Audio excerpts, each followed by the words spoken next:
Hello, my name is Melinda and I live in Australia in the northern part of New South Wales at a town called Byron Bay. And I am today surrounded by cats that you can't see and also wearing my hair pompadour in celebration. All right, Chapter 6. The ordeal was not so dreadful after all. Dr. Trent was as gruff and abrupt as usual, but he did not tell her her ailment was imaginary. After he had listened to her symptoms and asked a few questions and made a quick examination, he sat for a moment looking at her quite intently. Valency thought he looked as if he was sorry for her. She caught her breath for a moment. Was the trouble serious? Oh, it couldn't be, surely. It really hadn't bothered her much. Only lately it had got a little worse. Dr. Trent opened his mouth, but before he could speak, the telephone at his elbow rang sharply. He picked up the receiver. Valency, watching him, saw his face change suddenly as he listened. Hello? Yes? Yes? What? Yes. Yes. A brief interval. My God! Dr. Trent dropped the receiver, dashed out of the room, and upstairs without even a glance at Valency. She heard him rushing madly about overhead, barking out a few remarks to somebody, presumably his housekeeper. Then he came tearing downstairs with a club bag in his hand, snatched his hat and coat from the rack, jerked open the street door and rushed down the street in the direction of the station. Valency sat alone in the little office, feeling more absolutely foolish than she had ever felt before in her life. Foolish and humiliated. So this was all that had come of her heroic determination to live up to John Foster and cast fear aside. Not only was she a failure as a relative and non-existent as a sweetheart or friend, but she was not even of any importance as a patient. Dr. Trent had forgotten her very presence in his excitement over whatever message had come by the telephone. She had gained nothing by ignoring Uncle James and flying in the face of family tradition. For a moment she was afraid she was going to cry. It was all so ridiculous. Then she heard Dr. Trent's housekeeper coming down the stairs. Valency rose and went to the office door. The doctor forgot all about me, she said with a twisted smile. Well, that's too bad, said Mrs. Patterson sympathetically. But it wasn't much wonder, poor man. That was a telegram they phoned over from the port. His son has been terribly injured in an auto accident in Montreal. The doctor had just 10 minutes to catch the train. I don't know what he'll do if anything happens to Ned. He's just bound up in the boy. You'll have to come again, Miss Sterling. I hope it's nothing serious. Oh, no, nothing serious, agreed Valency. She felt a little less humiliated. It was no wonder poor Dr. Trent had forgotten her at such a moment. Nevertheless, she felt very flat and discouraged as she went down the street. Valency went home by the shortcut of Lover's Lane. She did not often go through Lover's Lane, but it was getting near supper time and it would never do to be late. Lover's Lane wound at the back of the village, under great elms and maples, and deserved its name. It was hard to go there at any time and not find some canoodling couple, or young girls in pairs, arms intertwined, earnestly talking over their little secrets. Valency didn't know which made her feel more self-conscious and uncomfortable. This evening she encountered both. She met Connie Hale and Kate Bailey in new pink organdy dresses with flowers stuck coquettishly in their glossy, bare hair. Valency had never had a pink dress or worn flowers in her hair. Then she passed a young couple she didn't know, dandering along, oblivious to everything but themselves. The young man's arm was round the girl's waist quite shamelessly. Valency had never walked with a man's arm about her. She felt that she ought to be shocked. They might leave that sort of thing for the screening twilight at least. But she wasn't shocked. In another flash of desperate, stark honesty, she owned to herself that she was merely envious. When she passed them, she felt quite sure they were laughing at her, pitying her. There's that queer little old maid, Valency Sterling. They say she never had a beau in her whole life. Valency fairly ran to get out of Lover's Lane. Never had she felt so utterly colourless and skinny and insignificant. Just where Lover's Lane debouched on the street, an old car was parked.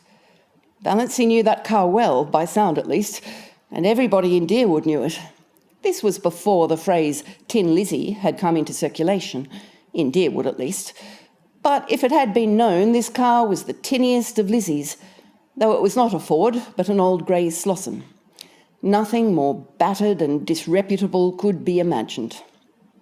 It was Barney Snaith's car, and Barney himself was just scrambling up from under it, in overalls plastered with mud.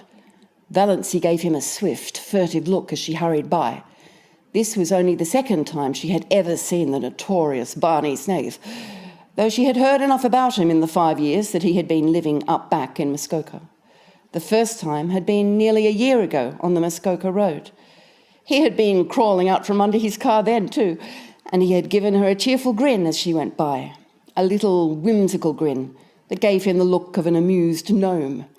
He didn't look bad. She didn't believe he was bad, in spite of the wild yarns that were always being told of him. Of course he went tearing in that terrible old grey Slosson through Deerwood at hours when all decent people were in bed, often with old roaring Abel, who made the night hideous with his howls, both of them dead drunk, my dear. And everyone knew that he was an escaped convict and a defaulting bank clerk and a murderer in hiding and an infidel and an illegitimate son of old Roaring Abel, gay, and the father of Roaring Abel's illegitimate grandchild, and a counterfeiter and a forger and a few other awful things. But still, Valency didn't believe he was bad. Nobody with a smile like that could be bad, no matter what he had done. It was that night the Prince of the Blue Castle changed from a being of grim jaw and hair with a dash of premature grey to a rakish individual with overlong, tawny hair dashed with red, dark brown eyes and ears that stuck out just enough to give him an alert look, but not enough to be called flying jibs. But he still retained something a little grim about the jaw. Barney Snaith looked even more disreputable than usual just now. It was very evident that he hadn't shaved for days, and his hands and arms bare to the shoulders were black with grease. But he was whistling gleefully to himself, and he seemed so happy that Valency envied him. She envied him his light-heartedness and his irresponsibility and his mysterious little cabin up on an island in Lake Mistus, even his rackety old grey Slosson. Neither he nor his car had to be respectable and live up to traditions. When he rattled past her a few minutes later, bareheaded, leaning back in his Lizzie at a raffish angle, his longish hair blowing in the wind, a villainous-looking old black pipe in his mouth, she envied him again. Men had the best of it, no doubt about that. This outlaw was happy, whatever he was or wasn't.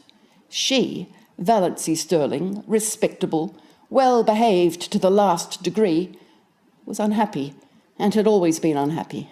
So there you were. Valency was just in time for supper. The sun had clouded over and a dismal, drizzling rain was falling again. Cousin Stickles had neuralgia. Valency had to do the family dining and there was no time for magic of wings. "Can't the dining wait till tomorrow?" she pleaded. "Tomorrow will bring its own duties," said Mrs. Frederick inexorably. Valency darned all the evening and listened to Mrs. Frederick and Cousin Stickles talking the eternal niggling gossip of the clan, as they knitted drearily at interminable black stockings. They discussed second Cousin Lillian's approaching wedding in all its bearings. On the whole, they approved. Second Cousin Lillian was doing well for herself. "Though she hasn't hurried," said Cousin Stickles. "She must be 25. "There have not, fortunately, been many old maids in our connection," said Mrs. Frederick bitterly. Valency flinched. She had run the darning needle into her finger.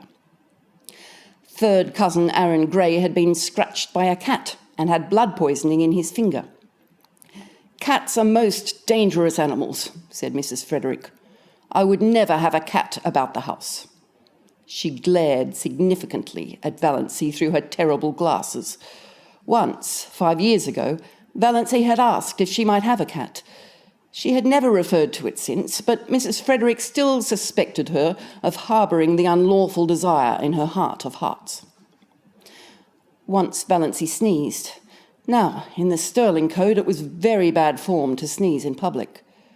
"You can always repress a sneeze by pressing your finger on your upper lip," said Mrs. Frederick rebukingly. 9:30, and so, as Mrs. Pepys would say, to bed. But first, Cousin Stickle's neuralgic back must be rubbed with Redfern's liniment. Valancy did that. Valancy always had to do it. She hated the smell of Redfern's liniment. She hated the smug, beaming, portly, bewhiskered, bespectacled picture of Dr. Redfern on the bottle. Her fingers smelled of the horrible stuff after she got into bed, in spite of all the scrubbing she gave them. Valancy's day of destiny had come and gone. She ended it as she had begun it, in tears.